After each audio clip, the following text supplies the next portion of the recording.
Excellent. Well, my name is Dr. Dave Gordon, and I'll introduce and talk about Katherine Golden in a bit. Thank you guys for coming. You're here, and the folks who likely will want to listen to this over time are here because often are struggling. Cancer especially is a struggle, but really all chronic disease is a struggle, and we have an epidemic of chronic disease and a lot of patients who are suffering. So people are looking for options, people are looking for answers, people are looking for things that are going to help them simply feel better. And so that's why there's such an interest in cannabis, is because often what we have available to us, while extremely effective, isn't always enough. And so that's kind of my experience with cannabis, and how I came into this space is because people came to me saying this is helping, or I want to try this. And that started really about a decade ago. I'm an internist by training. I had a primary care practice in Denver for the bulk of my career. And as an integrative medicine physician, I have a pretty big toolbox. So there's a lot of things I've used with patients to help them deal with symptoms in chronic disease. But in 2009, 2010, after Colorado legalized cannabis for medical use, I had patients coming to me and saying, I'm using cannabis for this symptom, for pain or for sleep or for anxiety. I'd like to use it legally. Will you authorize it? And so after these patients came to me, I said, sure, let's do this. But after the 5th or 6th or 7th or 10th patient came, I said, I should probably know something about cannabis if I'm authorizing them to use it as a medicine. So I started looking into what was known, and this was a decade ago, and I was fairly blown away by what was already known. I learned we actually have our own internal cannabis system. Okay, we make our own cannabis chemicals. I learned there was already clinical research. I learned there was a wealth of scientific research, and so I became much more comfortable. And over the decade, that became kind of just one of the many tools in my toolbox for patients, and I just saw repeatedly patients having good benefit using it. A couple years ago, I decided to close my primary care practice, and when looking at options and kind of where I kind of wanted to spend my time, it was clear as cannabis use was becoming much more common, widespread, not just in Colorado, but throughout the country and the world, there were huge gaps in kind of what people were hearing and learning. And so there was a lot of misinformation I saw coming from all sides of, so to speak, the aisle, from the cannabis industry, from the medical community. And so that's kind of now the last couple of years I spent really the bulk of my time seeing patients for cannabis consults, but also doing things like this, working with patient groups, working with practitioners, trying to provide some education about what I've learned over the past several years. So kind of start with some of the myths, because people come to cannabis with a lot of misconceptions. And some people come with years of personal experience using cannabis. Other people come with a lot of fear of cannabis because of what's been essentially effectively 80 years of propaganda. And as we know, propaganda is pretty effective. That's why it's used. So there's a lot of misconceptions out there. And what we see, first is that I like to say is, cannabis is a new fad. It's obviously new in the media, and it's being used a lot more in recent years, but we're not talking about a new medicine. So cannabis, first written documentation of cannabis use was about 5,000 years ago. The first Chinese pharmacopoeia of medicines, cannabis was in there. Cannabis was a staple as a medicine throughout ancient cultures, China, India, the Middle East. Again, multiple written documentations used for a variety of conditions. And then furthermore, even when we get into Western medicine, so the last 100+ years, Europe and North America, cannabis was a staple. So cannabis was a regularly used medication until 1937, when it was prohibition went into place in the United States.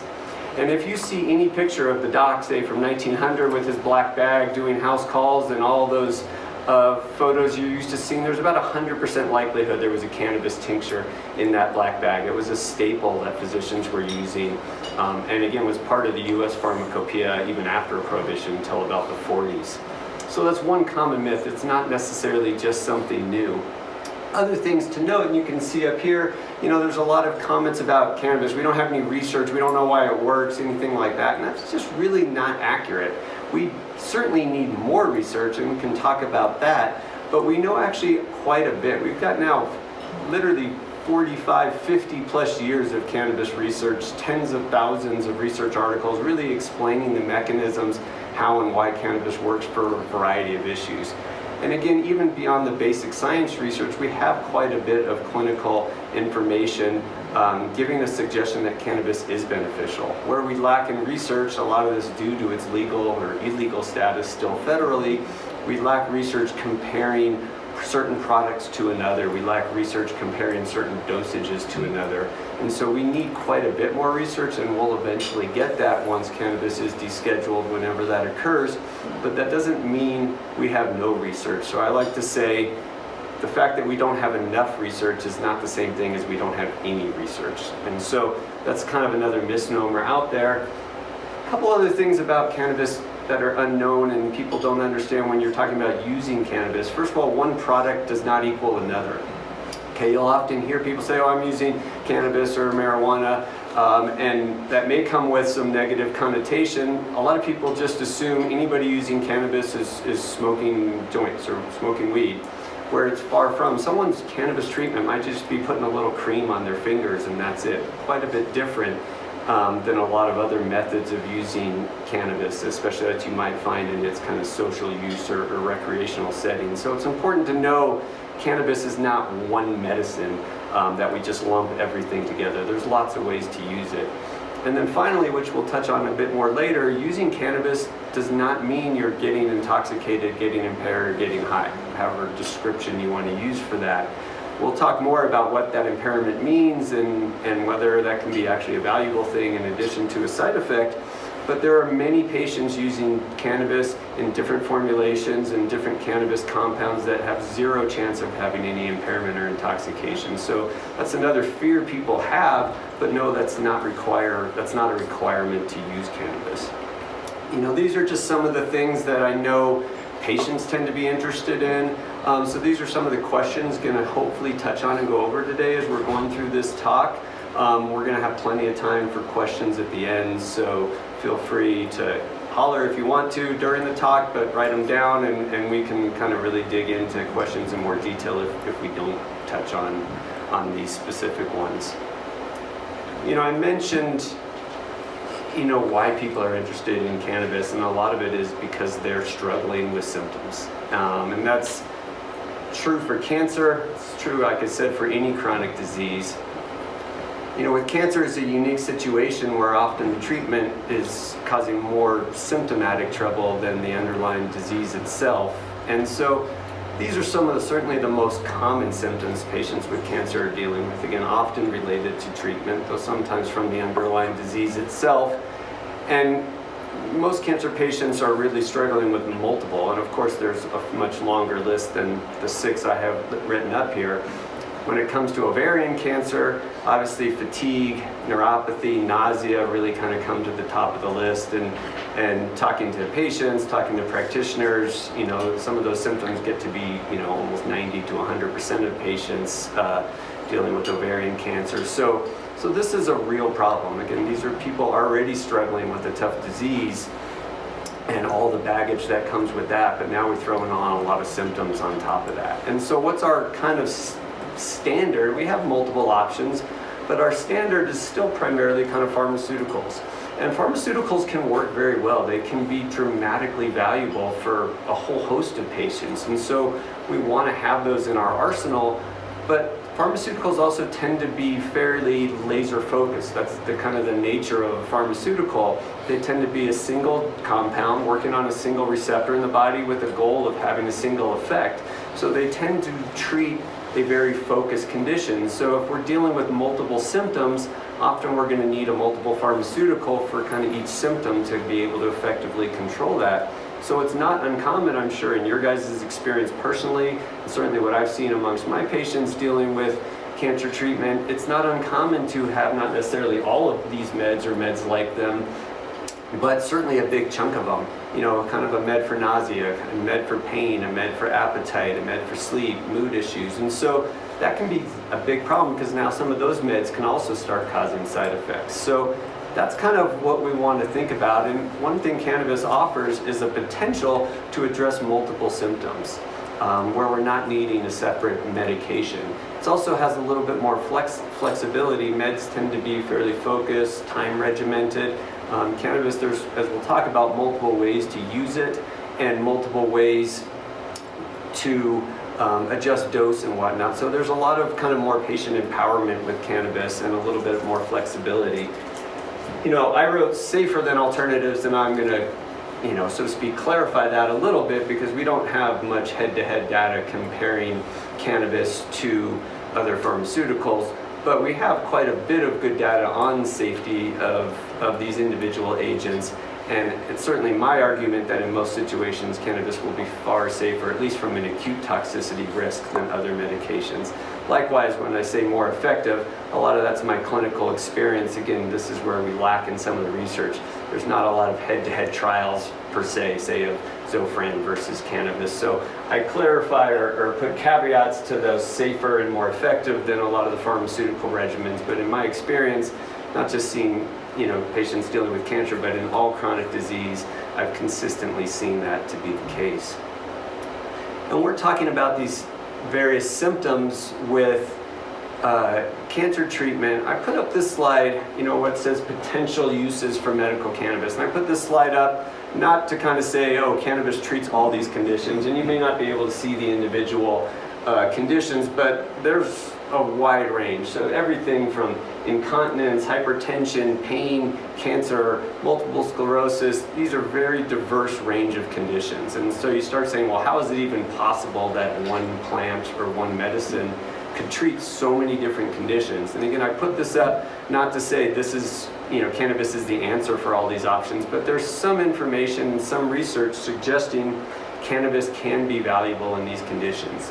And it should kind of ring a bell in your head saying, well, how is that possible? Okay, no really medicine works that way. No medicine treats everything. And it makes you think back to the snake oil salesman, oh, this treats everything. So that's not the reason for putting up this slide. I put up this slide to start having you understand why cannabis works. And this really brings us to the topic of what we call the endocannabinoid system. And I'm not going to go into a deep physiology lecture like I would do with, you know, medical students or practitioners, but you should know about the endocannabinoid system because you can't understand at all why cannabis works without knowing the endocannabinoid system. So endocannabinoid essentially means our internal cannabis system. We make compounds that are very similar to the compounds in the cannabis plant. This system's primary job in the body is something called homeostasis. The layman's term for homeostasis is balance. The endocannabinoid system's job is to recognize when the body has different inputs and insults and keep all the other body systems in balance. Okay, that's its core functions. It's specifically active, or most commonly active within the immune system and the nervous system. So balancing our immune and nervous system is one of the core functions of the endocannabinoid system, but really you'll see it throughout the body. So the overarching job is homeostasis or balance. We can also think of it as some 5 key actions in the body: relax, eat, sleep, forget, and protect. And these are really core functions that the body needs to do. Relax is, of course, getting us out of fight or flight. We have a chronic fight or flight response that's really ideally only active when we're in danger. But these days we have so many insults to our body and so many stimuli that we're always kind of in fight or flight. So our endocannabinoid system can help pull us out of that. Eating is, of course, important, but regulating how much and how often we eat is valuable. Sleep is arguably what I've seen the most underappreciated tool to achieve optimal health, and the endocannabinoid system plays a major role in regulating our sleep and our sleep cycle. Forgetting, you may think, is counterintuitive because you don't want to forget. We think of dementia, but in reality we have to be able to forget really on a second-by-second basis. If we can't forget, we get overrun by fear and by pain and by anxiety. And so we see when that system is disrupted, we see conditions like PTSD, post-traumatic stress issues. And so forgetting is a core function that we need to do. And then protection. This isn't protecting us from the outside world. That's the job of the immune system. The endocannabinoid system protects us against ourselves. So it protects us against an overactive immune system, again, modulating and controlling inflammation. And so that's where I'll stop on the physiology side of the endocannabinoid system, but no, we have these chemicals that are very similar to the plant. It's not just us that have these chemicals though, all vertebrates. So 600 million years of evolution from sea squirts all the way through humans have a functioning endocannabinoid system, and it's a fairly what we call well-preserved system, meaning it's not that different in all these different types of animals. So again, this core internal cannabis system we have is in charge of balance, and it's not just important for our health, but really for the health of all animals on this planet.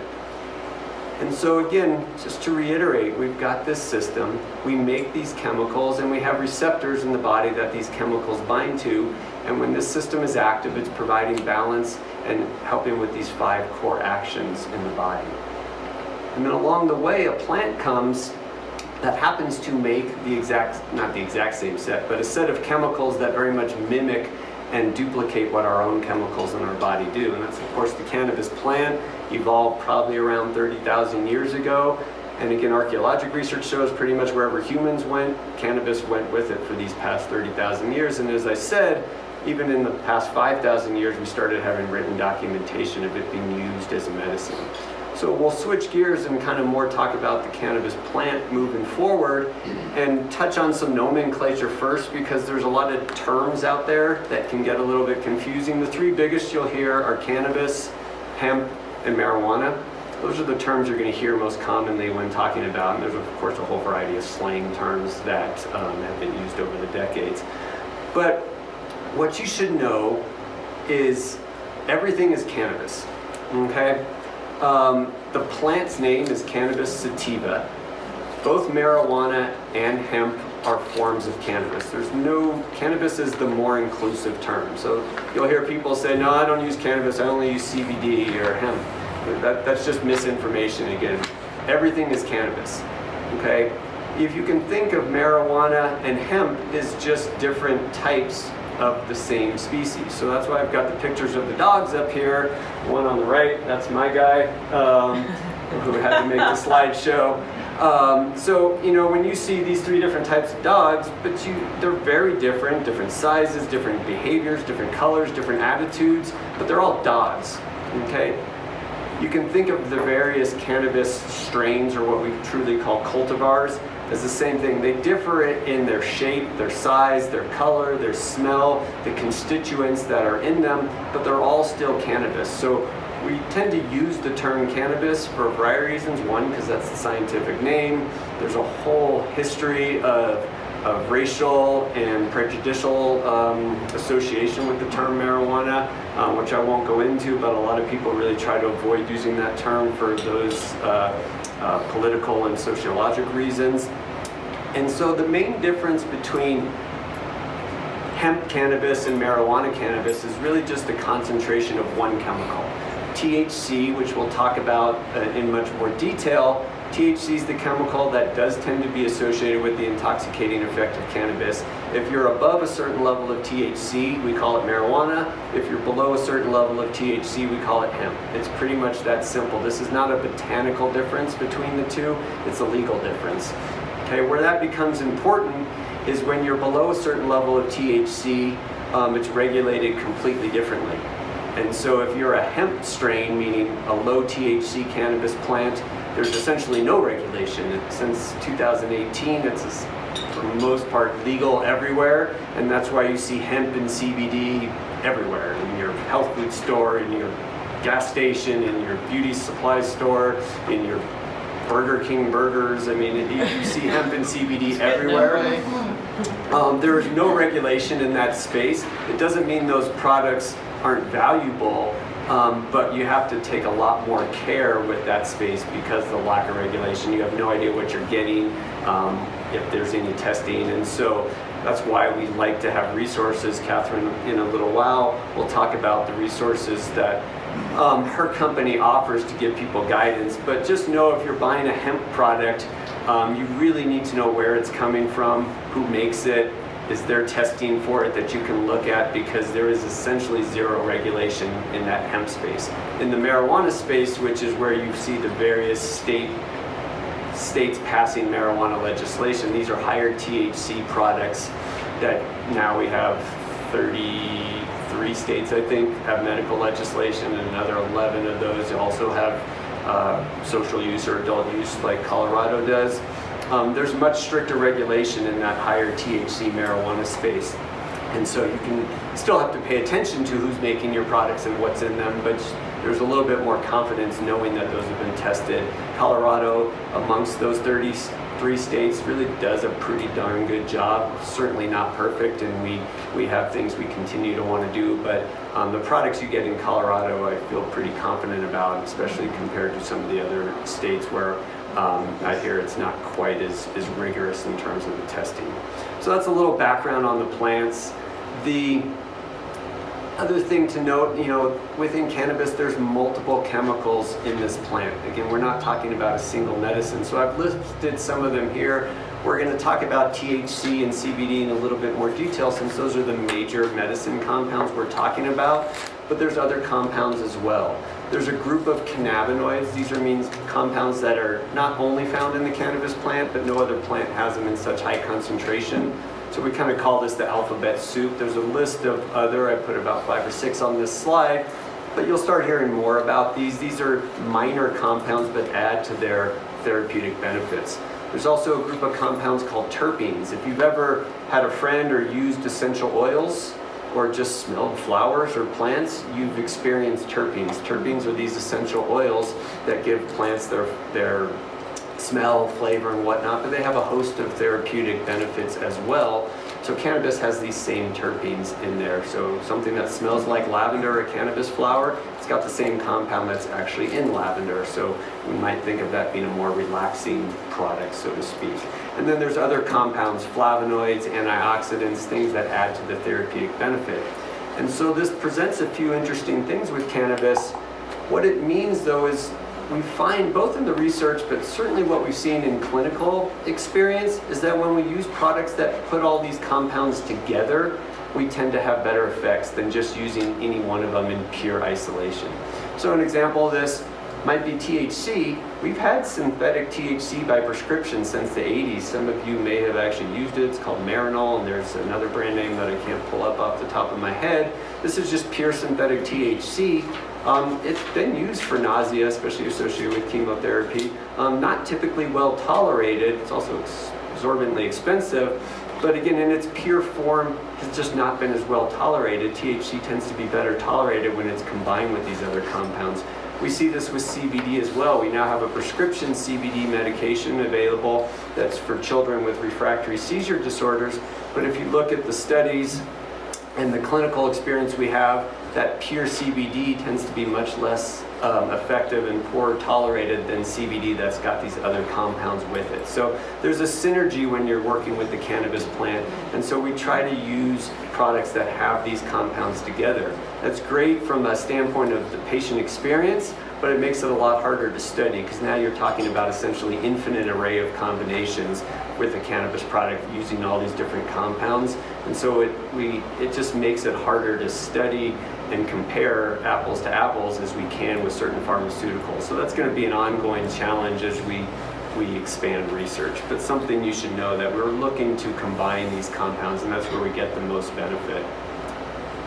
When it comes to CBD and THC, as I said, I'll mention those in more detail since those are the two dominant medical compounds, and that's how most products are labeled, and that's what we really have access to right now, products labeled by those things. So CBD is kind of an interesting compound. It's a very valuable compound. It's got a host of physiologic and therapeutic benefits. And there's reason to be excited about CBD because it can potentially affect so many systems. But on the flip side, because now it's unregulated, because you can get CBD from this unregulated hemp plant, you've got a lot of claims that CBD is the next magic bullet and it's going to fix everybody's problems. And of course that's not true, because anytime there's a magic bullet, it's not true, because there is no such thing as a magic bullet. But just because it's not the answer to everybody's problems doesn't mean it's not extremely valuable. So CBD is a compound, rather than directly stimulating this internal endocannabinoid system, CBD tends to work by boosting levels of our own endocannabinoids. So it's kind of working in an indirect fashion. it increases levels of what we call anandamide, which is one of our own endocannabinoids. CBD actually also, again, the synergy comes into play. CBD is kind of a buffer to THC. So they work together very well. CBD will actually minimize some of the adverse effects that THC can cause. So it allows us to get its own benefits, but it allows us to potentially use THC more liberally because it's buffering some of the adverse effects that people can have with it. CBD is extremely safe. We've got quite a bit of data using very, very high dose. That doesn't mean we have to use high dose, but we have studies using very high dose. Just for example, in a lot of these seizure studies with children, we're using 200 to 1,500 milligrams of CBD, in young pediatric patients. Often in clinical practice, to get the relief we're wanting, we're using 20 to 200 milligrams, say, in a day. So the dosages we get benefit with tend to be much lower than what we've seen safe in clinical studies. So again, no medicine is completely benign of side effects or issues, but it's still a very non-toxic and very safe medication. One thing to note about CBD, especially when we're talking about people dealing with other medical issues, other symptoms where they might be taking medication, I put this slide here when we think about how cannabis interacts with pharmaceuticals. CBD is the compound that interacts with pharmaceuticals more than any other cannabis compound. Typically, it's not very clinically significant, meaning there's really no situation where someone couldn't take CBD with other medicines they're taking, but you still need to know about it. You still need to be informing your physician that you're interested in starting any cannabis product, but especially something with CBD in it because of those interactions. When it comes to the common chemotherapeutic drugs for ovarian cancer, it's not really a significant interaction, so there's no concern with that. But there are situations where, again, it can change levels of certain things.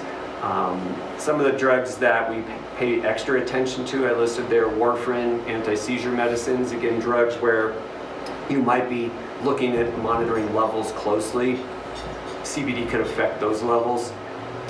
So again, this should not scare you from using a cannabis product if you're taking other medications. But it's just a reminder that these are not innocuous agents. These are not things, just because they're, quote, natural, which they are, doesn't mean you can take them in unlimited amounts, and you'll hear that a lot. Well, it's a plant, so it's fine, you can take as much as you want. It just doesn't make sense. These are medicines, so you have to treat them like medicines and make sure your whole medical team is aware you're using them. Look up the interactions just like you would with any other medication. But again, almost never would it preclude someone from using CBD. THC is far and away the most famous compound in the cannabis plant, without question. And there's a lot of, again, misinformation about THC. The thing I'm hearing now a lot is that CBD is the good compound, it's the medicine, and THC is just the drug of the plant. And then again, that's a very unfortunate thing that's now being spread, and it's being spread, a lot of it, by the hemp industry as well, because they're trying to kind of distance themselves from THC. That's very counterproductive because THC is a very, very valuable agent. I mentioned we have this own internal cannabis system. THC is the compound that most mimics that system. So THC's actions is to directly stimulate our own internal cannabis receptors. So THC works most similarly to our own compounds. Okay, so that makes it a very, very valuable regimen. And I would argue, really, any cannabis regimen should have THC in it. Okay, but there's a few things to note about that. Just because we have THC in it doesn't mean we have to be getting high. I said that earlier. Just because THC can cause you to be intoxicated, we often get medical benefits at dosages below that intoxication level. And that's, again, just a statement that most patients and most medical practitioners don't know. Again, using THC does not equal getting high. Okay? Low dose often works really, really well. THC seems to be especially more valuable than CBD in some of the symptoms noted there. And these are symptoms that are pretty valuable when we're talking about the symptoms patients with cancer tend to have. So nausea, appetite, especially, THC is a much better compound than CBD. And so we don't want to be scared of THC. We want to know how to dose it and use it appropriately. but THC really should not be avoided just because of the kind of baggage or propaganda that it's typically associated with. Now, all that being said, THC is the compound in cannabis that is associated with the most potential adverse effects, side effects, concerns. And a lot of that does kind of come from this kind of intoxicating effect. So I want to talk about these intoxication and / side effects with THC. First thing, remember, as I said, they're dose dependent. So low dose, they're typically completely avoidable or nearly non-existent. So all of the side effects tend to occur in a dose-dependent fashion. The more you take, the more risk there are of any of these side effects. These are some of the common ones. Dry mouth is far and away the most common. It's probably one you're not even going to be able to avoid at any significant dose. It's just a fact, and unfortunately in Colorado, everybody has dry mouth already. So that's one but it's a real. I mean, you'll see that listed in 70 to 80% of patients who are using cannabis as treatment. These other side effects are much less common, and again, can be avoided if we go up slowly and kind of maintain lower dosages. And I have euphoria highlighted there in red. So if you look at all the cannabis research, all the THC research that's been done over the last 30, 40 plus years, the number one side effect after dry mouth typically is euphoria. Now, if you talk about euphoria, that's what most people use as the descriptive term for being high. Okay? If you define euphoria, it's defined as intense or increased pleasure and happiness. So that's our number one side effect, is this euphoric effect where you have increased pleasure and happiness with the world around you. Now, obviously at the extreme, that's kind of getting high, and there's some downsides to that, but obviously getting high has been pretty popular for a while. Obviously, that's why it's a recreational substance. That's why it's being used.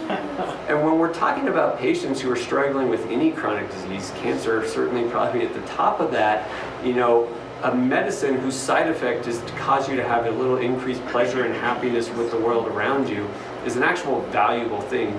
That euphoric effect, we don't want to go overboard and have someone be wildly impaired and dysfunctional, certainly, but at low dosage, just kind of hitting that initial kind of edge of intoxication is a very pleasurable euphoria for most people. And when you're dealing with severe chronic pain, appetite, the psychological symptoms that come with life, or certainly with a cancer diagnosis, that euphoria is extremely valuable. And it's one of the reasons why we see cannabis potentially be used for one symptom, but see a lot of secondary benefits. So for example, when you look at a lot of cannabis and chronic pain studies, it's beneficial for pain, but there's a lot of drugs that are beneficial for pain.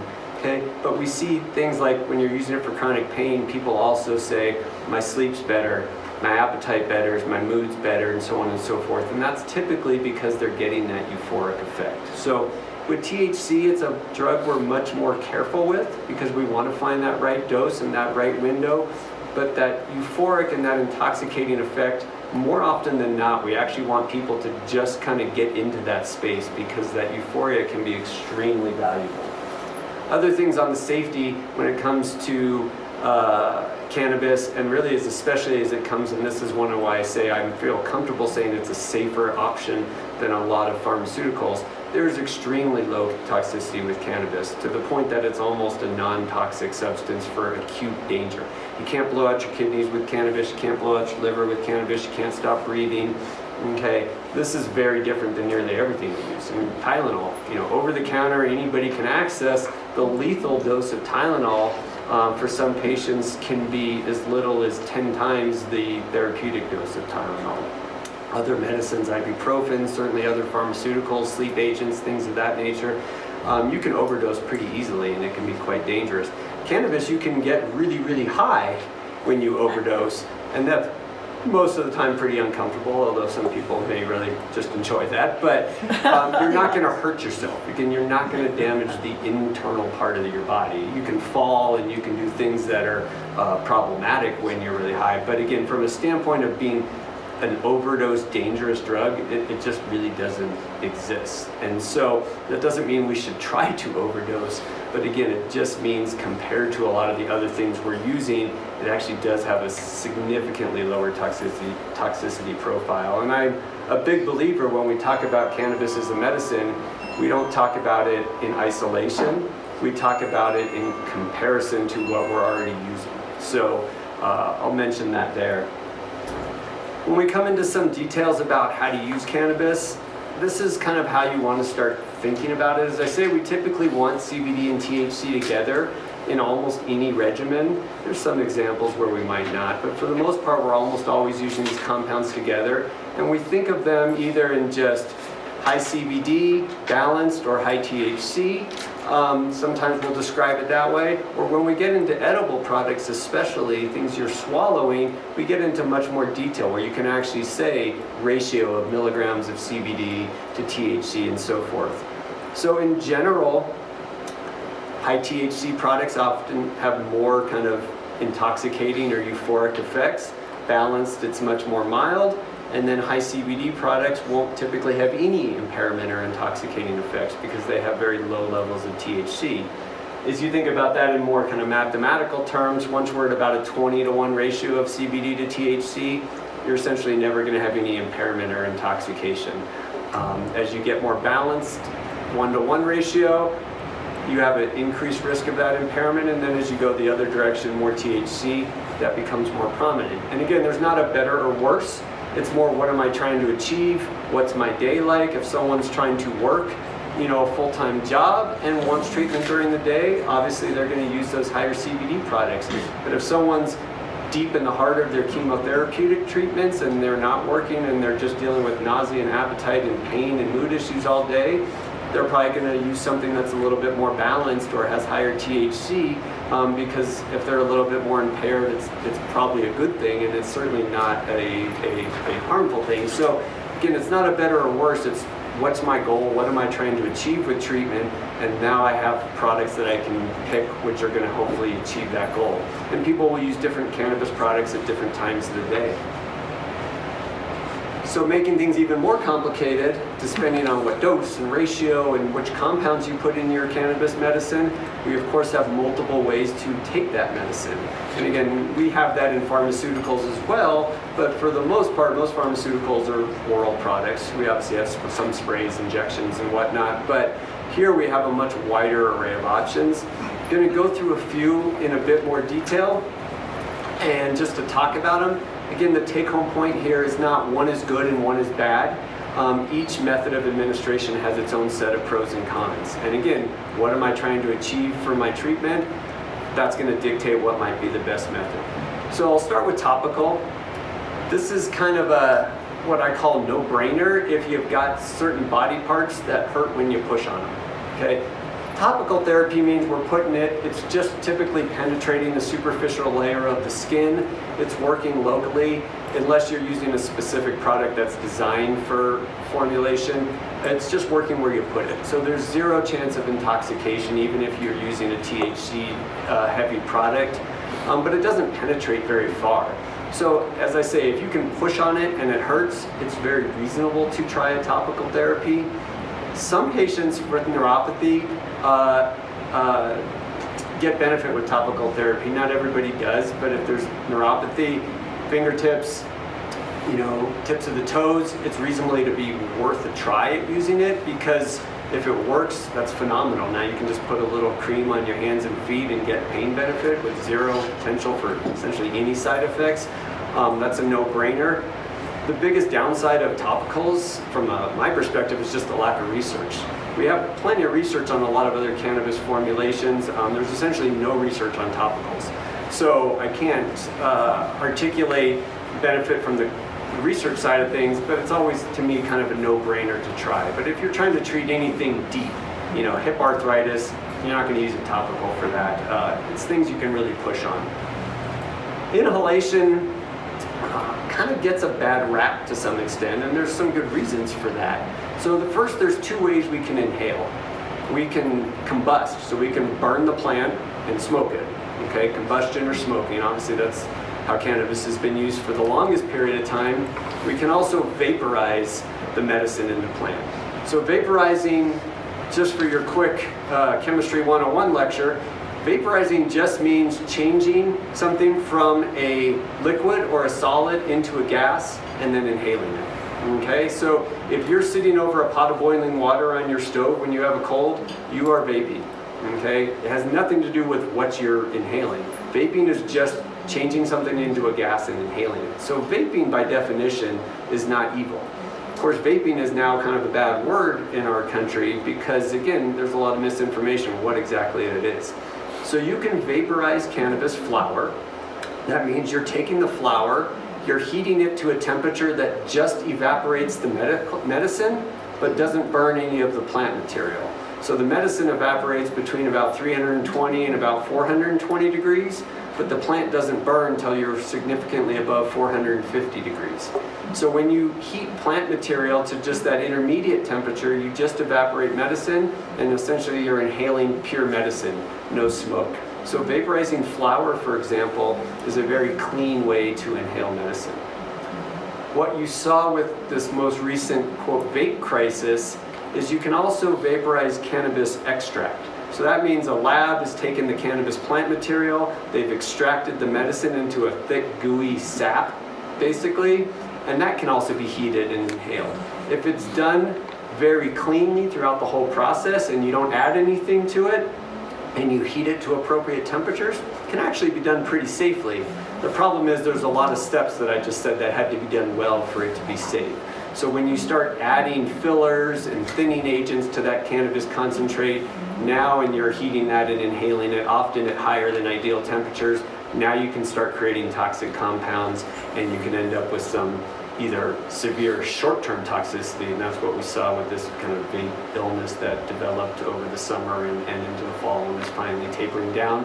But there's also potentially some long-term issues even with doing that. So it can be done safely, but we don't usually use that with most patients because there's so many steps that can go wrong, basically.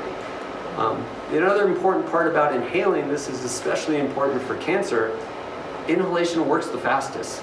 Okay, when you inhale cannabis, it works within seconds, hits its peak effects within usually 10 or 15 minutes. So if you're dealing with severe nausea, appetite issues, you don't really want to take something and wait an hour or two for it to work. And so inhalation can be extremely valuable for that appetite, nausea component. And sometimes it's literally patients just take one tiny puff. So even though I don't really ever like to recommend smoking something as a therapy, smoking's cheaper than vaporizing because you got to buy a $300 to $500 vaporizer if you're going to vaporize flower. Whereas you can take one little puff, and while that smoke is not ideal, in very small amounts, it's probably not going to be counterproductive. So we don't want to ignore the option for inhalation therapy, but again, it takes a little more guidance to do it safely. But again, extremely valuable for certain types of conditions. You know, ingesting medicine, that tends to be how most patients use cannabis. We've got options. We got pills, tinctures, capsules, sprays, variety of ways. Right in here, we want medically focused options because the situation there is we don't want someone using brownies, ideally, for their medicine. We don't want someone using soda for their medicine. We don't want added sugar. My specialty, before I really spent a lot of time in cannabis, is in nutritional medicine and using food as medicine. So I'm a big believer of not putting processed food coloring and sugars in someone's medicine. So ingestibles are very common, especially for maintenance therapy. You know, people are using treatment throughout the day, and that's probably how most people take in their medicine. Transdermal is, again, slightly different than topical. Topical is you're putting it where you want it to work. Transdermal is you're putting it on an area that has really good absorption into the bloodstream, like the inner wrist, and you're getting a full effect of the whole body for that medicine. It's actually a very effective way to get medicine in the body. The biggest issue limiting that is cost. Using transdermal patches or creams are far and away probably the most cost-effective way to use cannabis, but for those who the cost is not an issue, it's actually a very valuable way because it's a very steady, 10 to 12 hour administration, which people don't have to think about things as much. So a lot of these questions, I touched on already, but just kind of reiterate because this is what we see. First, is cannabis safe? So I think we have plenty of research to say yes. And especially when it's used appropriately. I think it's safe, sadly, even when it's used inappropriately. Safe does not mean no side effects or risk-free. Okay, safe means safe, especially as compared to how we use other medications and whatnot, but it can be done extremely safely. As I mentioned, you can't kind of damage organs with cannabis. Most side effects are very either well tolerated, completely avoidable, and again, the biggest risk comes from things people might do, like fall if they're too impaired or intoxicated. Again, compared to a lot of prescriptions, the side effect and safety profile it really doesn't even compare if you look at them side by side. Again, other interactions with medicines become important, so you want to make sure your medical team knows about products you might be trying. And throughout the whole cannabis space, product quality is absolutely imperative. It's even more imperative when you're buying hemp or CBD only products because again, no regulation in that space, so you really need guidance to manufacturers or products that have been vetted. Other things, will it help? Nausea, anxiety, fatigue, pain, these are the symptoms most people are using cannabis for. Will it help? Well, I say most likely because again, we don't have definitive research, especially, we have some double-blind randomized controlled trials that show benefit, but we don't have enough. But again, the bulk of the research that we have showing really definitive answers that it is beneficial, I would say, is with pain and nausea. So I can feel very confident. Even the studies that have been done that showed benefit and what we call big systematic reviews that look at all the randomized trials, again, pain and nausea tend to come out very positive. The products we're using now are actually better than the products that were used in most of those studies, so I think the data would even look better if we were allowed to research the products we're making and selling in dispensaries now, but we don't have that luxury yet. Again, fatigue is an interesting one because THC, especially in cannabis in general, sometimes people will use as a sedative, so it can be fatiguing, but in general, fatigue is more a multifactorial issue. So if you're sleeping better, if your pain's better, if your mood's better, if your nausea is better, and your appetite's better, it's a pretty good chance you're going to be less fatigued. So I think cannabis can still be a tool with fatigue, but it's a little more nuanced because it can also make you tired depending on the products you're using. I mentioned those terpenes, those essential oils. It's just an important thing to note where that synergy comes from. So someone might use citrus or pine or lemon is an uplifting essential oil. So if you're using cannabis products that have those essential oils in them, those terpenes in them, you might get an energy boost, from those. Anxiety definitely can be a valuable treatment, but there's a much narrower therapeutic window. With THC, there's always going to be a point where if you take too much, it becomes a pro-anxiety agent. So when we're treating anxiety, we're typically using much higher CBD content, which is a very good anti-anxiety. And low-dose THC works well for anxiety. Higher-dose THC tends to be counterproductive. So again, depending on what someone's goals are, different products are going to be more ideal.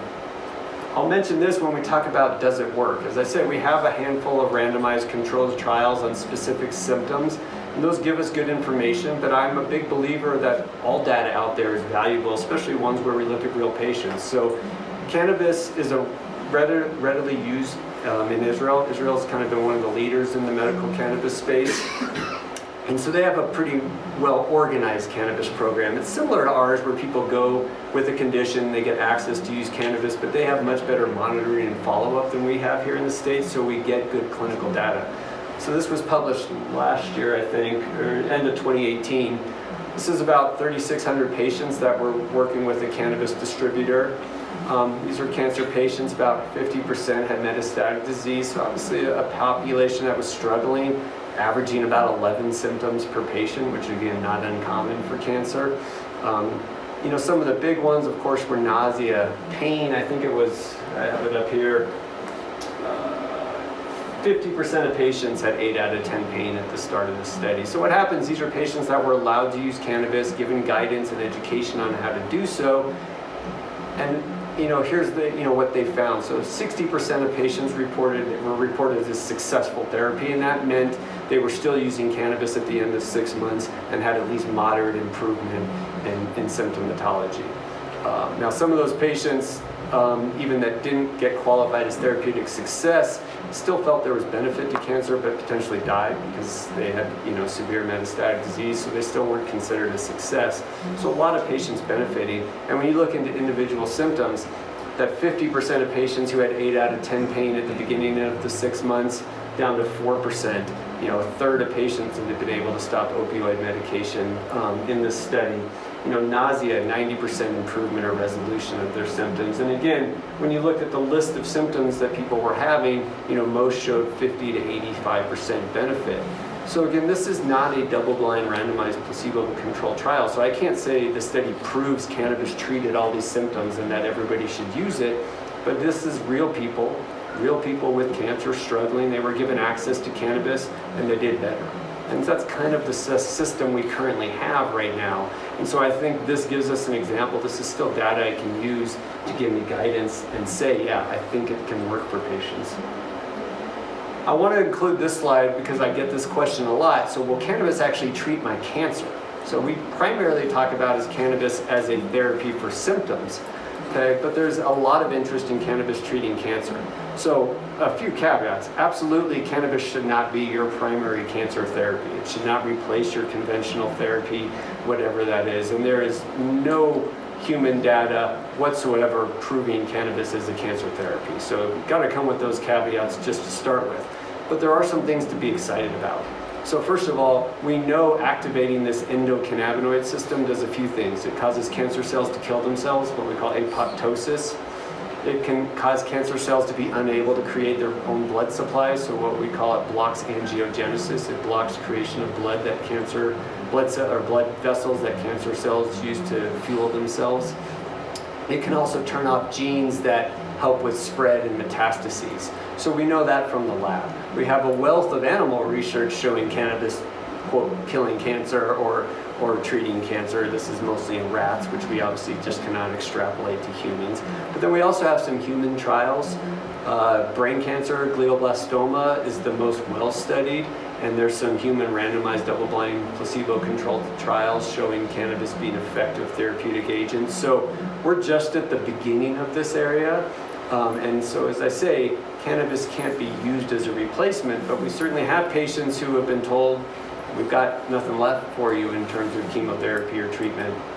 And we've got some anecdotal stories of those patients having profound results with cannabis as a primary treatment.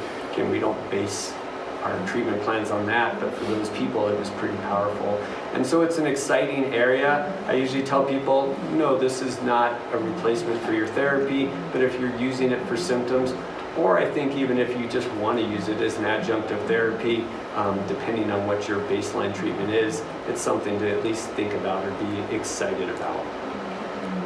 How specifics, again, this is hard because depending on what you're treating, what your goals are, everything's going to vary. But in general, oral products, transdermals, they're great for maintenance, often dosed throughout the day. Usually, often people are using higher CBD or more balanced products during daytime. They might use then more balanced or THC heavier products in the evening. That's a general rule. Again, it depends on what someone's goals are. Again, inhalation can be valuable for those immediate symptoms you want immediate response to. Again, nausea, appetite tend to be two key ones there. For THC-containing options, again, dosing is such a wide range. There's a huge window. We have people getting benefit with 1 or 2 milligrams. We have other people using hundreds of milligrams. So there's really not a set dosage that people are using. We always start low, but typically CBD, often people might use between 5 to 50 milligrams of dose. That's a general average, still a big range. THC somewhere in the 1 to 20 milligrams range. Again, there is a trial and error component. Nausea and appetite I mentioned, inhalation often a little bit better. But you can start low. 1 little 2-second puff might be all someone needs. You don't need to smoke a whole joint, for example. And again, smoking is never, as I mentioned, going to be our go-to, but sometimes we have to take cost into play and just what's accessible to patients. Anxiety, I mentioned, high CBD is going to be our go-to. Doesn't mean THC is avoided, but it means THC is typically kept at low dose when we're treating anxiety. Pain, neuropathy, most people are using some type of balanced product or even sometimes a THC heavy product for kind of immediate treatment, and then a balanced or higher CBD product for some kind of maintenance treatment. That's the same slide. Oh, that's giving the person the wrong button. You've been smoking cannabis. I'll mention this. I put this slide up, the gateway, to remind myself. So for decades, cannabis has been labeled as a gateway drug, meaning it's going to lead to increased use of more dangerous illicit substances. Now, the research really since the 40s have shown that not to be the case. I still like the gateway term because, remember, my background's in integrative medicine. Long before using cannabis as a tool, my focus was what I call the 4 pillars: food, movement, relaxation, and community. So I think all health regimens start with those 4 pillars. I found cannabis actually to be a gateway for that. For one, it's a lot of patients, cannabis might be their first entry into the world of integrative medicine. So when I'm talking about cannabis, it's an opportunity for me to educate patients on those 4 pillars. Also, patients often are struggling to implement things they know are beneficial, like what they're eating or other activities. When they get some immediate symptom relief with cannabis and that little bit of euphoria where it gives them some increased pleasure and happiness, they're more able to do some of those other activities. So just remember, beyond your conventional treatment, whether it's chemo or radiation or surgery, beyond even cannabis being an option, there is a wealth of options out there for cannabis treatment, often many with very good data, whether it's other mind-body activities, nutrition, so on and so forth. So I put this in there not because that's the key part of the talk, but just to remind you that that exists. Some options for kind of more guidance. I want to bring up Katherine. Katherine Golden is a registered nurse. I'll let her tell her story. But we met each other working at a cannabis clinic where we were seeing patients, giving cannabis education and recommendations. And she's since created with another colleague of ours, Leaf 411, which is a free cannabis education resource run by nurses. And so it's a free option that everyone should know about. Again, they can't prescribe and tell you, here's the product or here's the dose you need to take, but they can really expand on what I've talked about and be a resource. So it's kind of a step 1 resource. So I want to let Katherine come up and explain what they are, because often they're who people will want to talk to first, sometimes before the physician. So I'll bring her up and let her tell.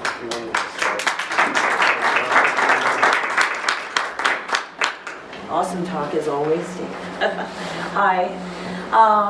As he said, I'm Katherine Golden. I am the CEO and Executive Director of Leaf 411. I've been a nurse for 22 years and I've been in cannabis medicine for about 3 now.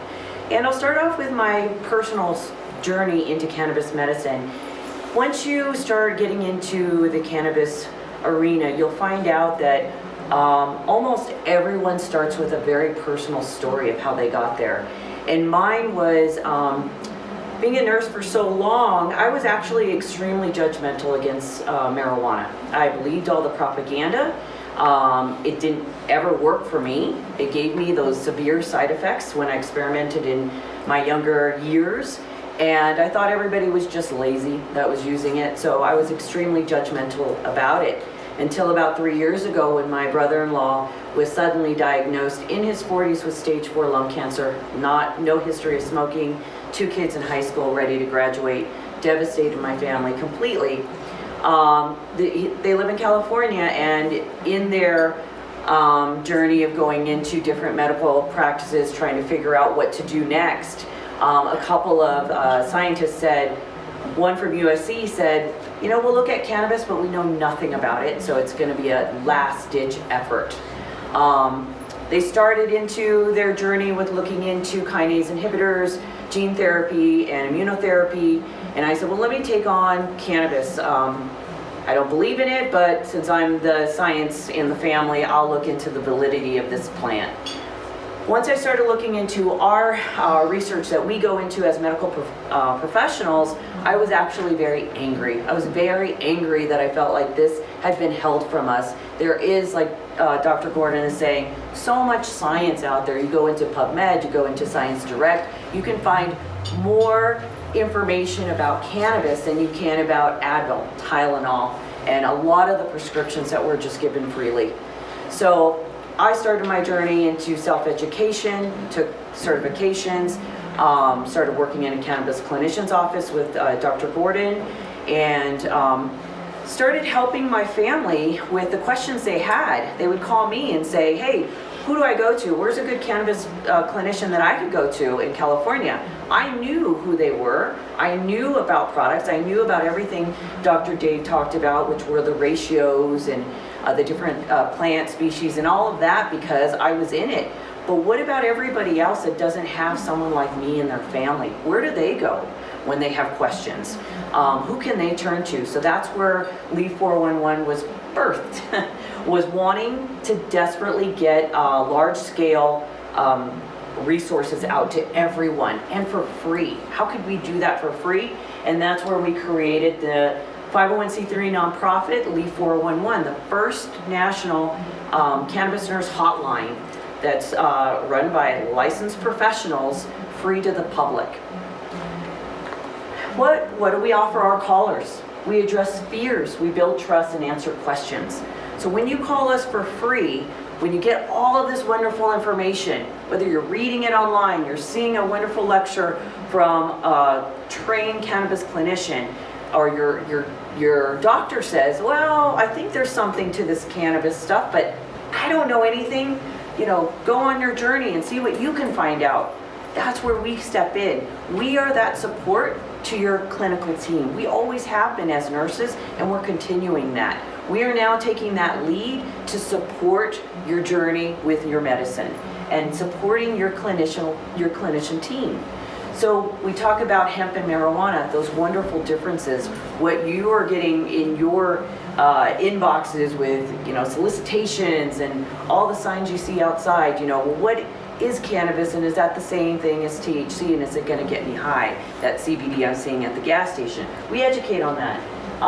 We provide basic cannabinoid education, the difference between some of those different compounds you're seeing. If you walk into a dispensary and you have this wonderful young person that's selling you a CBN or a CBG or CBD product, you're confused. That's when you call us, and we can help you understand that language. Directional support. We have a lot of directional support on our website.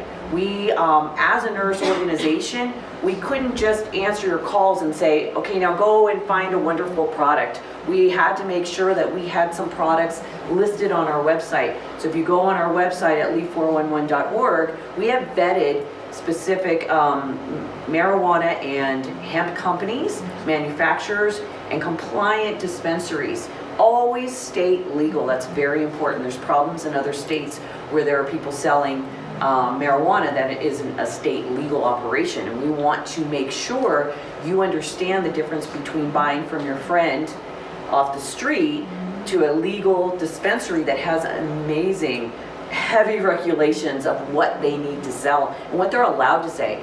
Third-party tested, things have to be tested for pesticides, lead, cannabinoid profile, just all the regulations and the hoops they have to jump through. Colorado grown, sourced, all of that, the packaging, the labeling, all has to be very specific for them to sell in the state of Colorado. That's where you want to buy your product. That's where you want to get it. You don't want to get it from your friend that I have people call me and say, I have this bottle, but it has no label. I don't know how to use it, but my friend gave it to me. That's when we'll talk to you and say, well, gosh, I can't really guide you on that because I don't know what's in that. Let's guide you to a resource that has information on that bottle that you can read. One of our nurses that are manning this hotline to tell, so we can hear what ingredients are in there. What is it saying on that label, so we can guide you on how to use that and guide you as to, if you went to a clinician, great, what did they tell you? How many milligrams did they tell you? Same thing we do in hospitals. When you go home from a hospital and you've got these prescriptions, you're like, I forgot how to use them. Who do you go to? You go to the nurse that says, okay, let me take your hand, let me help you and walk you step by what we think your doctor is trying to tell you, and the language should go back to that doctor and say, I didn't understand this, can you please review this with me? That's what we do as your support and as your clinician's team support. We talk about serving size, we talk about product labeling, and that safe zone. We are an anonymous hotline. We specifically did that because we want to create that safe zone for people. When we get a call over the phone, we just have a phone number. But as everyone knows, even my husband has a Los Angeles phone number from, 20 years ago, but we lived in Colorado. People have phone numbers from all over, so we still don't know where everyone's calling from, but we take zero personal identifying information. So we don't want to know your name. If someone tells us, which they all do because they're so happy to talk to a nurse, we don't write that down. But we just say, okay, we triage that call like we do on any health insurance hotline, hospital hotline. We triage that call, and I want to know, what is it you're trying to get from this plant medicine? Where do I need to guide you for your first steps? Do you have multiple symptoms and disease processes that I'm going to tell you have to see a medical clinician. You have to tell your doctors. You have to tell your clinical team. So it might not be everything that person wants to hear, but at least they have that licensed professional voice that's going to say, yeah, you need to tell your clinical team what you're using. And let me give you that language to have them confident that you know what you're doing. Because a lot of them are fearful. They'll say, well, my doctor says, it's irresponsible, I don't know what I'm doing. Well, let me give you that language to help them know that you're being responsible with it. You're going to take that journal, you're going to write down how much you've been taking and how it made you feel, and we give everyone that language. Like I said, our website is leaf411.org. We have lots of resources on it. During those calls we triage, I start hearing people saying, well, I can't afford to go to a clinician, but I'm gonna buy it. Now I know to buy it at a legal place and the compliance to look for, which are those certificates of analysis that you can get from hemp and all kinds of things like that. But I also can't afford food on my table, or I'm having trouble with my living expense. We have resources that I'll even point callers to if I hear some of those things. We have a search toolbox on our website that is partnered with Aunt Bertha. It's a wonderful organization, national organization. You can put your zip code in there and it gives you free and reduced programs that might be around you, because we get calls everywhere from Hawaii to Maine. We get calls all across the country now. So I needed a resource to point people to if we're starting as nurses hearing some of that language that they may need some additional assistance. We have that. We have crisis lines listed on our website. We have a Leaf library that we built. You can put a search term, whether you're a practitioner or you're the public. You can put in pain. You can put ovarian. You can put anything you want in there, and I've got lists of studies from true studies from some of our academic resources, and I've got articles that you could read that are very digestible and easy to understand, and I have a list of them. You can type in any keyword. So we have lots of resources on our website, so I really welcome you to check that out. And it's free and anonymous. So when you're sitting here now thinking, oh, I love all this is wonderful information, but what about me? What about my question, my specific question? Now you have a resource that you can call us after you leave and say, okay, I have this question and I got this information, but maybe I was a little confused, and we can help you understand that. Okay, that's it.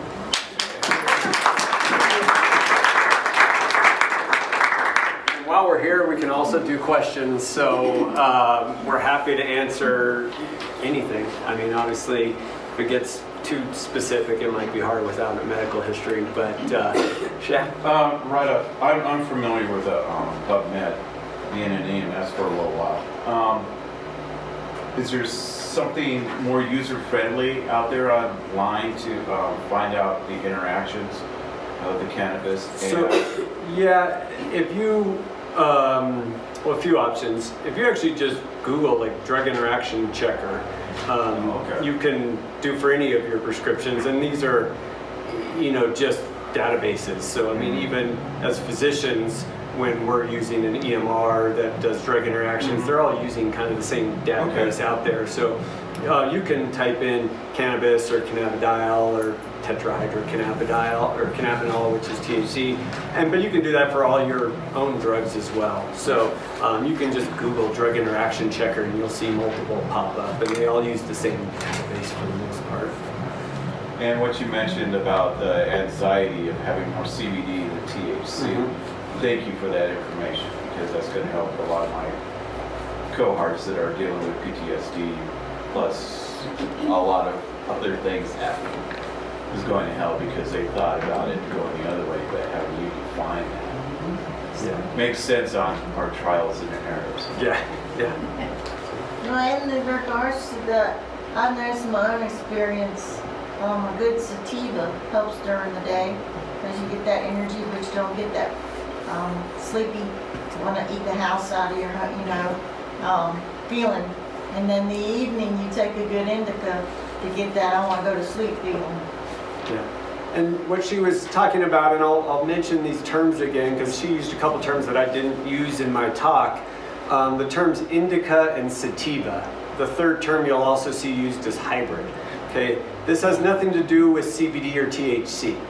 Okay, this is a term we're actually trying to have removed from the nomenclature because it doesn't have much meaning anymore. That's me. Yeah. So historically, cannabis was described as indica and sativa based on what it looked like when you were growing it. Taller plants, fatter leaves, shorter leaves, things like that. At this point, everything's been hybridized, and so genetically, now that we can analyze genomes, those terms don't have much meaning. But what they do, and the industry still uses those terms, indica or sativa can give you a guess of how you might respond to a product. And it's based on those terpenes, those essential oils. So something that's labeled as a sativa, typically you're gonna smell citrus, pine, kind of uplifting essential oils. Something that's labeled as an indica, you're typically gonna smell more earthy, musky, skunky stuff, and then that is the terpenes that tend to cause people to be more sedated, more kind of body just complete relaxation, whereas the sativa terpenes tend to be more uplifting. The challenge is that's just a general rule. There are many people that will take a sativa and be sleepy and not want to do anything. There will be other people who use indicas and can't sleep at all. So it's a guide, but it's not as absolute. For some people, it's just like it's supposed to be, and that works great. So you'll see those terms, but think of them as a guide of how might this product interact beyond just the basic symptom I'm trying to treat. So it's important. Thank you for bringing those terms up. Yeah. You keep talking about neuropathy. Mm-hmm. What about scar pain management, scar tissue? I don't know off the top of my head of any actual studies.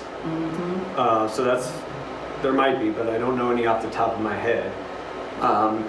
I've definitely had patients tell me they've had benefits with topical cannabis because, again, it's anything that's very superficial and just irritation right at the skin level or surface level. Definitely we see people have internally any type of pain, we would kind of lump in that together.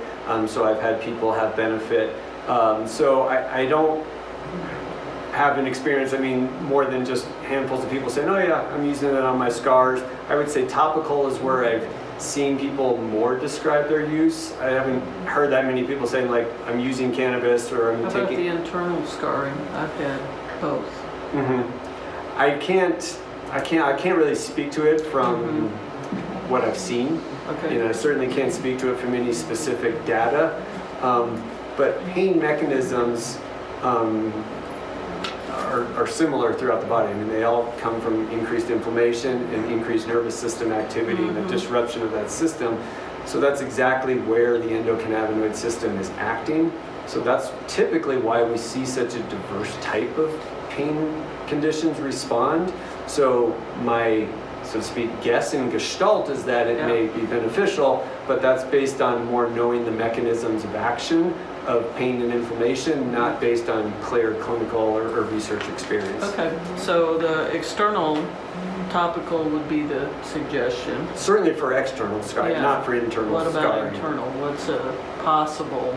I would treat it just as you would treat any other pain condition, you know, so you might be using, you know, some type of, you know, for chronic, you know, sustainable issues, some type of oral product, and then you're going to, again, pick the ratios and the combination of compounds based on what you're trying to achieve. You know, daytime I want to be alert, I want to be clear-headed, focused, you know, I'm going to use something higher in CBD. At maybe something evening, bedtime, it's keeping me up. I don't care if I have a little bit of impairment when I'm, falling asleep, balanced or higher THC. But for a persistent pain like that, usually something oral. Okay, thank you. Yeah. In general, what kind of costs are involved in a certain regimen, and is the insurance recognized any of it? So the latter part I can easily answer. Nothing in the cannabis world is with insurance, whether that means, seeing a doctor like myself, getting medical certification, things like that, insurance just Yeah, nothing. they don't seem to So cover anything. it's still a federally illegal substance. So insurance companies, anybody who's getting money from the feds is not going to be associated with it, a federally illegal substance, and risk losing their funding. That's often why you'll see certain doctors as part of certain organizations just be like, I can talk to you a little bit, but I can't because their organization has said, we don't want to lose our Medicare funding or whatnot. So that part's easy. Costs can be variable, and again, it depends on what works. So say you wanted to take a good high quality CBD dominant product, something that's mostly CBD but got tiny amounts of THC, from a good quality hemp vendor, say 25 milligrams twice a day, which is a pretty standard dose. That could easily be $100 to $150 a month just for that. THC is cheaper than CBD right now. So dispensary products, I just want to take a low dose of something orally each evening to kind of relax me, help with my pain, and maybe help with sleep. That could easily be done for 20, 30, $40 a month. Flour, I just take one tiny puff before each meal. That could be done for dirt cheap. You can buy $25 worth of flour. If you're taking one puff at a time, it might last you weeks and weeks and weeks and weeks. So there's a big range based on what you're needing. Typically, the more CBD you're using, the more expensive it's going to be. Yeah, and one thing I do point out to a lot of our callers too is that you do get what you pay for. So the reason why these tinctures that you're seeing, a really reputable one will be $100 a bottle, $75, $150, is because there is no regulation out there. So it's a wild west in the CBD hemp world, but these really reputable companies are working as if they are regulated because they're hoping some days the bad actors are eliminated and then they're surviving. So they have all the practice in place of an FDA regulated product. That comes with the cost. So they're taking on that cost right now to ensure that their product is high quality with all of that testing and all of their facilities being monitored by, they have visits from all kinds of regulating industries coming in to make sure they're clean practice with OSHA and everybody. They choose that to do that on their own. So that's why those costs are high. So if I get a caller saying, well, I see this product at the gas station, it's $20 versus the one that maybe is on your website that's $100, what's the difference? Now you know what the difference is. We don't know where the hemp is sourced from some of those products that are in those gas stations or shoe stores. It could be sourced internationally where they don't have those pesticides and lead testing. So we have to be very careful of the product that you're putting inside your body. Okay, so that's why there's a big difference of price. One more question. Okay. Joe. Yeah. You never mentioned, but is there any dependency that people create that I want it? Yeah. So if you look at the literature, kind of looking at now decades of kind of studies looking at primarily recreational use of THC. We kind of see the worst case scenario is about a 9% risk of dependence. And I say worst case scenario because this is looking at social recreational use of smoked high THC cannabis. And that we get about 9% as our worst case scenario. Because currently we don't have studies looking at our kind of current products we're using. I don't have a number that I can quote. So I can say based on physiologically how things work, the dosages people are using, the fact that all that dependence risk typically comes from THC only and not CBD, and CBD tends to buffer that potential overstimulation of THC. My suspicion, again, I'm not basing this on a specific study, is that the dependency risk will drop extremely low, 1, 2, 3%, and still that's really with recurrent use of higher THC products. Is that a physical dependency or a psychological dependency? Well, there's a physical component, and if you're using THC consistently, there is a 2 or 3 day or 4 day withdrawal where you don't sleep as well and you're kind of irritable. That's about the extent. I think anything can have a psychological dependency. If I told you to have an orange before bedtime every night and you do that for 10 years, you take away that orange, you're not going to sleep well. So I think not relying on any one therapy is always crucial. But I'm not concerned for an appropriate use in a medical patient, especially we've been screening someone who has high abuse risk for genetic or past history. Obviously, we're going to, potentially do things a little differently. But for the average medical user at low dose, it's just not a concern for me personally.